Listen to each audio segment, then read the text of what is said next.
జ్ఞానస్వరూపులకు స్వాధ్యాయ ప్రియులకు హనిత నమస్కరిస్తూ పత్రిజీ జ్ఞానామృతం 1 బుక్ నుండి అధ్యాయం 16 అహింస ధర్మదేవత అంటూ పత్రిజీ మనకి ఈరోజు ఇస్తున్న సందేశము ఏంటో తెలుసుకుందామా అండి.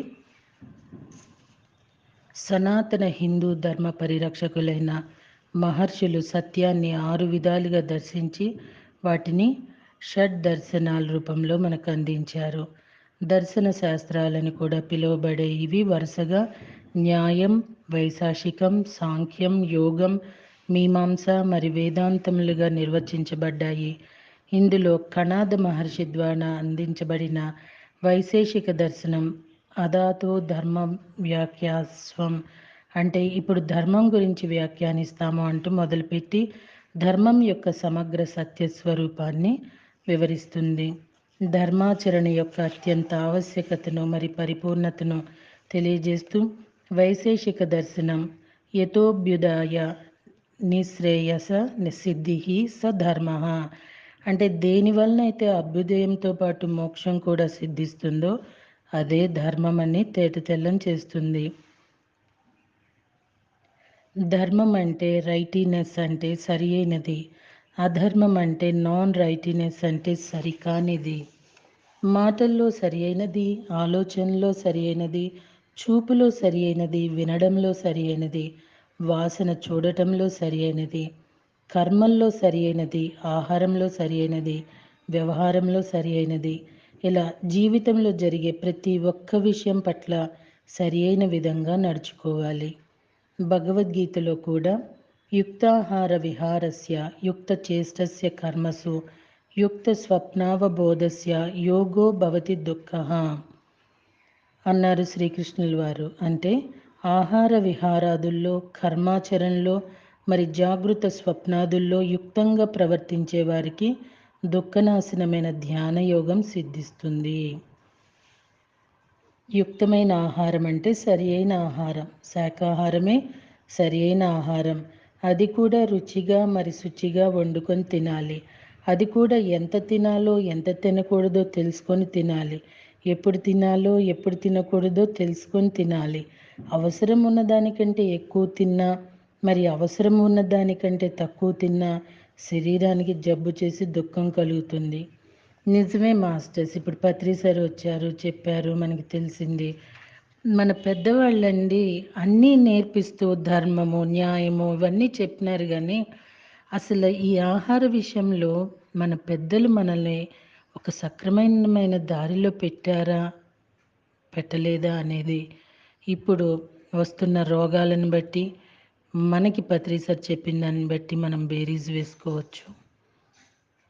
ఏది తినాలి, ఏది తినకూడదు, ఎంత తినాలి, ఎంత తినకూడదు, మితము ఏ అమితమైన ఆరోగ్యాన్ని ఇస్తుందన్న సత్యం మనకి తెలియజేయబడలా. ఈరోజు పత్రి సార్ అంటే మీరు అనుకోవచ్చేమో మాకు ఎప్పుడో తెలుసు మీకు ఇప్పుడే తెలిసిందని. మేబీ అండి, నాకు ఇప్పుడే పత్రి సార్ ద్వారానే తెలియటం జరిగింది. సో అందుకే శాకాహారిగా నేను మారాను, నా కూతురు, నా హస్బెండ్, అలానే మా అమ్మ నాన్నగారు కూడా అట్లానే శాకాహారులు అయిపోయారు. అందరూ మా కుటుంబం శాకాహారంతో సౌఖ్యంగా ఉందనే చెప్పాలండి. సో యుక్తమైన వ్యవహారం అంటున్నారు అంటే సరి అయిన ఎంజాయ్మెంట్. జీవితానికి ఎంజాయ్మెంట్ కావాలి, కానీ అది ఎలాంటిదో ఎంతసేపు కావాలో తెలుసుకోకపోతే ఆ ఎంజాయ్మెంటే దుఃఖానికి హేతు అవుతుంది. అతి సర్వత్ర వర్జేత్ అని తెలుసుకోవాలి. యుక్తమైన చేష్టలు అంటే సరి అయిన పనులు. ఏ పని ఎంత మేరకు చేయాలి, ఏ పని ఎలా చేయాలి, ఏ పని చేయకూడదో తెలుసుకొని మరీ చేయాలి. ఇతరులకు ధ్యానం చెప్పాలంటే సరి అయిన విధంగా చెప్పి ఊరుకోవాలి.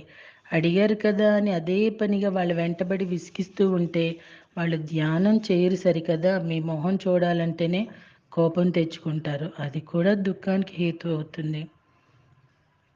నిజంగా పత్రి సార్ చెప్పినట్టండి, మనము నిజంగా చాలామంది మాస్టర్స్, పిరమిడ్ మాస్టర్స్ నేర్చుకోవాల్సిన విషయం కూడా ఇది.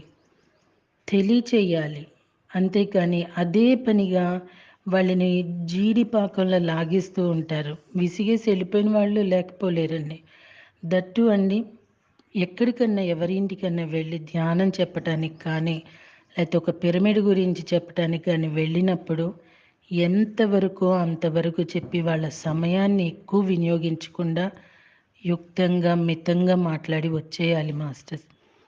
వాళ్ళ కుటుంబంలో వాళ్ళు కూడా ఎంతో విసుగు చెందే వరకు కూడా అలానే కూర్చొని వాళ్ళేదో మొహాటంగా చెప్పలేరు. మన ఇష్టం వచ్చినట్టు మాట్లాడేస్తూ ఉంటే కాలాన్ని వాళ్ళది మనం తినేస్తే వాళ్ళు ఎంత ఇబ్బంది పడతారో అర్థం చేసుకోవాలి. ఈవెన్ నేను కూడా పడ్డాను కాబట్టి చెప్తున్నానండి.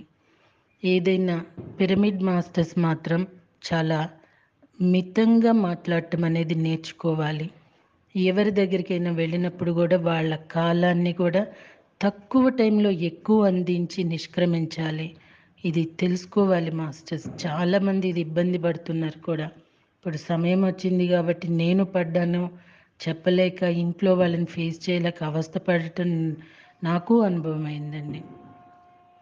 పత్రి సార్ చూడండి, ఆయన మాట్లాడితే మనం ఎంతసేపు అయినా వింటాం, కానీ అంతసేపు మాట్లాడరు. చెప్పేది 2-3 ముక్కల్లో చెప్పేస్తారు, కానీ దాని ప్రభావం ఎంత శక్తివంతంగా ఈరోజు ఇన్ని దేశాలు ఇంత ధ్యాన ప్రచారం జరిగిందండి. సో మనం తెలుసుకోవాల్సినవి, సరిదిద్దుకోవాల్సినవి సరిదిద్దుకోవాలి. అందుకే బుక్స్ అంటే పుస్తకాల వల్ల సరిదిద్దుకోవటం అనేది వస్తుంది మాస్టర్. రైట్ అండి. యుక్తమైన నిద్ర అంటే సరి అయిన నిద్ర. నిద్ర ఎలా పోవాలో, ఎంత మేరకు పోవాలో అంతే నిద్రపోవాలి. స్లీపింగ్ పిల్స్ వేసుకొని నిద్రపోవటం, మరి లిక్కర్ తాగేసి ఒళ్ళెరగకుండా నిద్రపోవటం అన్నవి సరికాని నిద్రలు. వాటి ద్వారా ఆరోగ్యం మరింత పాడై చివరికి దుఃఖమే మిగులుతుంది. యుక్త అవబోధ అంటే సరి అయిన ఎన్లైటన్మెంట్. చాలామంది ఆడవాళ్ళు చంకలో పసిపిల్లల్ని ఎత్తుకొని ధ్యానం క్లాసులకు వస్తుంటారు. ఆ చంటి పిల్లలకి హాయిగా ఆడుకోవటం ఇష్టం. ఆ తల్లులు మాత్రం వాళ్ళని బలవంతంగా ఒళ్ళో కూర్చోబెట్టుకొని ఉష్ ఉష్ గెడ్డంతా కొడతాడని వాళ్ళను బెదిరిస్తూ తాము కళ్ళు మూసుకొని ధ్యానం చేయడానికి ప్రయత్నిస్తూ ఉంటారు. రామచంద్ర, ఇదేం ఎన్లైట్మెంటో! ఆ పిల్లవాడు నిద్రపోయాక హాయిగా కూర్చొని ధ్యానం చేసుకోవచ్చు కదా. ఇలా జీవితంలో జరిగే అన్ని సాధారణ విషయాల్లో కూడా యుక్తంగా అంటే సరి అయిన విధంగా ఉండటమే ధర్మం. ధర్మాన్ని సరి అయిన విధంగా ఆచరించినప్పుడే మనకు మోక్షం అన్నది సిద్ధిస్తుంది. ధర్మాచరణలో సాధారణ ధర్మాలతో పాటు పరమ ధర్మం కూడా ఉంటుంది. పరమ అంటే హైయెస్ట్, ధర్మం అంటే రైటినెస్. ధర్మాల్లోకెల్లా పరమధర్మం అహింస. అందుకే అహింస పరమో ధర్మ అన్నారు పెద్దలు. హింస అన్నది చాలా నీచమైన అధర్మం. యేసుప్రభు బైబిల్లో seek the kingdom of God and his righteousness first and all else shall be added unto you అని సందేశం ఇచ్చారు. అంటే నీవు దేవుని రాజ్యంలోకి ప్రవేశించి అక్కడ ఉన్న ధర్మాన్ని తెలుసుకొని ఆయన ఆ తర్వాత నీకు కావలసినవన్నీ అవే వస్తాయని దాని అర్థము. సో అండి, ఈ ధర్మము అనేది పత్రి సార్ మనకి శ్వాస మీద ధ్యాస అందించారు. అది ఆ ధర్మాన్ని మనం పట్టుకుంటే మనకి రావాల్సినవన్నీ వస్తాయండి. యూనివర్సల్ వర్క్స్, ఎక్కడన్నా పిరమిడ్ల నిర్మాణం పూర్తవ్వాలన్నా, లేకపోతే ఏదైనా ఒక యూనివర్సల్ వర్క్ అండి. దానికి మనం సంకల్పం చేయాల్సిన అవసరం లేదు. మౌనంగా ధ్యానం చేస్తే చాలండి. మనం సంకల్పం చేస్తే అక్కడ జరగవలసినవి యూనివర్స్ ఒకటి క్రియేట్ చేస్తుంది. మనం చేసే సంకల్ప శక్తి ద్వారా కొన్ని అక్కడ డిస్టర్బ్ అవ్వచ్చు. వాటి కోసము వాళ్ళు మళ్ళీ రావాలి. ఎన్నో ప్రాసెస్లు ఉంటాయి. So universal work, nature work సంబంధించి మాత్రం సంకల్ప ధ్యానాలు చేయటం అనేది ఎంతవరకు కరెక్టో ఎవరికి వాళ్ళు దాన్ని జడ్జి చేసుకోవాలి, దాన్ని అవాయిడ్ చేయాలండి. నాకు పత్రిజీ తెలియజేసినది నేను చేశాను. సో అది కరెక్ట్ కాదు అని నాకు పత్రిజ ద్వారా తెలిసింది. నేను ఏ సంకల్పాలు చేయటం అనేది అప్పటి నుండి మానేశానండి. ఎందుకంటే ఏది జరుగుతుందో అది స్పష్టంగా మనం దివ్యనేత్రంతో చూడగలిగి అక్కడ కరెక్ట్ చేయగలిగితేనే వేళ్ళు కాళ్ళు పెట్టాలండి. లేకపోతే వేళ్ళు కాళ్ళు ఉంటాయో ఓడతాయో కూడా తెలియదు. అది ధర్మం పాటించమన్నారు పత్రిజీ. ఏ ధర్మం అనేది ఎక్కడ ఏది కరెక్ట్ ఎంతవరకు అంతవరకే చేయాలి. మితిమీరి వెళ్ళినా కూడా పడాల్సిన దెబ్బలు పడుతూనే ఉంటాయండి. కాదంటారా? సీతారామ లక్ష్మణులు వనవాసంలో ఉన్నప్పుడు అడవిలో రాక్షసులు వచ్చి వాళ్ళ మీద అకృత్యాలు చేస్తుంటే లక్ష్మణుడికి కోపం వచ్చి వీటన్నిటికీ రావణుడే కారణం కనుక వెంటనే వెళ్ళి వాడిని చంపేద్దామని ఆవేశపడిపోయాడు. కానీ ధర్మప్రభు అయిన రాముడు మాత్రం ఆగునాయన, రావణుడే ఇవన్నీ చేస్తున్నాడన్న సాక్ష్యం మనకి ఇంకా పూర్తిగా రాలేదు అన్నాడు స్థిరంగా. ఆ తర్వాత రావణుడు వచ్చి సీతాదేవిని ఎత్తుకుని పోగానే సాక్ష్యం దొరికింది కనుక వెంటనే అతడిపై యుద్ధం ప్రకటించి లంకకు వెళ్ళి వాడిని చంపేశాడు. దీనినే ఆపద్ధర్మం అంటాము. అంటే ఆపద ఎదురైనప్పుడు అందుకు కారణమైన వాళ్ళను తక్షణం చంపేయడం, అదే ధర్మం అని న్యాయశాస్త్రాలు చెప్తున్నాయి. మహాభారతంలో కూడా కౌరవులు పాండవులను ఎన్నెన్నో బాధలకు గురి చేశారు. చివరికి ద్రౌపది వస్త్రాపహరణం జరిగి అరణ్యవాసం అజ్ఞాతవాసం పూర్తి చేశాక కూడా సూది మనంత రాజ్యం కూడా ఇవ్వం, ఏం చేసుకుంటారో చేసుకోండి అని వాళ్ళను చేతగాని వాళ్ళుగా గేలి చేసి వాళ్ళపై యుద్ధాన్ని ప్రకటించారు. అప్పుడు అది పాండవులైన క్షత్రియులకు ఆపద్ధర్మం కనుక వాళ్ళని చంపి పడేయమన్నాడు కృష్ణుడు. ఈ భూమి మీద మనలాగే జంతువులు పక్షులు మరి జలచరాలు జీవిస్తున్నాయి. అవి మన జోలికి రాకుండా మనకేం హాని చేయకుండా బ్రతుకుతున్నాయి. అలాంటిది వాటిని పట్టి బ్రతికుండగానే బలవంతంగా చంపి ఆ రక్తపు కూడును వండుకొని తినటం మనుషులు చేసే పనేనా? దేవుడి గుళ్ళకి వెళ్ళి పూజలు చేస్తారు, ఇంటికి వచ్చి హింసాత్మకమైన కూడు తింటారు. ఇంట్లో రాముడు కృష్ణుడు సాయిబాబాల ఫోటోలు పెట్టుకుంటారు, వాటి ముందే కూర్చొని మాంసాలు తింటారు. ఇదేమన్నా ధర్మమా?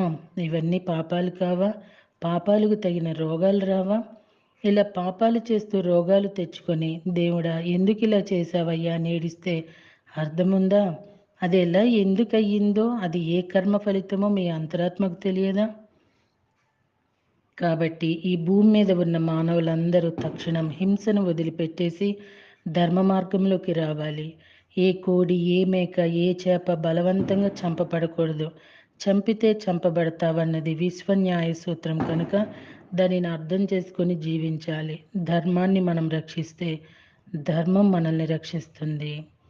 భగవద్గీతలో శ్రీకృష్ణ పరమాత్మ యదా యదా హి ధర్మస్య గ్లానిర్భవతి భారత అభ్యుత్నమద్దర్శన తదాత్మానం సృజామ్యహం. భగవద్గీత 4:7 అంటే, ఓ భారత అంటే అర్జున, ఈ భూమి మీద ధర్మానికి హాని సంభవించినప్పుడు మరి అధర్మం హెచ్చు పెరిగినప్పుడు నన్ను నేను సృష్టించుకొని వస్తాను అని చెప్పారు. అందుకే అహింస అనే అత్యున్నతమైన ధర్మాన్ని ప్రపంచానికి చాటి చెప్పడానికి పిఎస్ఎస్ఎం ఉద్భవించింది. ఈరోజు శ్రీకృష్ణ పరమాత్మ లక్షలాది మంది పిరమిడ్ మాస్టర్ల రూపంలో ఈ భూమిపైకి వచ్చి మాంసభక్షణ చేస్తూ రాక్షసులుగా బ్రతుకుతున్న మానవుల్లోని మాధవులను తమ ధ్యాన శాకాహార ప్రచారాల ద్వారా తట్టి లేపుతున్నాడు. అహింస ధర్మ సంస్థాపన కోసం నిరంతరాయంగా కృషి చేస్తున్నాడు. ఈ భూమి మీద ఉన్న చిట్ట చివరి మనిషి కూడా శాకాహారి అయ్యేంత వరకు, మరి ఈ భూమి మీద ఉన్న జంతువులు పక్షులు మరి జలచరాలు అన్నీ కూడా చావు భయం లేకుండా స్వేచ్ఛగా జీవించేంతవరకు పిఎస్ఎస్ఎం ఉద్యమం ఆగదు. ప్రస్తుతం ఈ భూలోకంలో నివసిస్తున్న మనం అన్ని లోకాలకు చెందిన వాళ్ళం. అన్ని లోకాల్లో తిరుగుతూ అప్పుడప్పుడు భూలోకానికి వస్తూ పోతూ ఉంటాము. అందుకే మనకు భూలోకంలో ఉన్నప్పుడు ఇక్కడి ప్రగతి కావాలి, పైలోకాలకు వెళ్ళినప్పుడు అక్కడ ప్రగతి కావాలి. అందుకు మనం ప్రతి క్షణం ధర్మ మార్గంలోనే నడవాలి.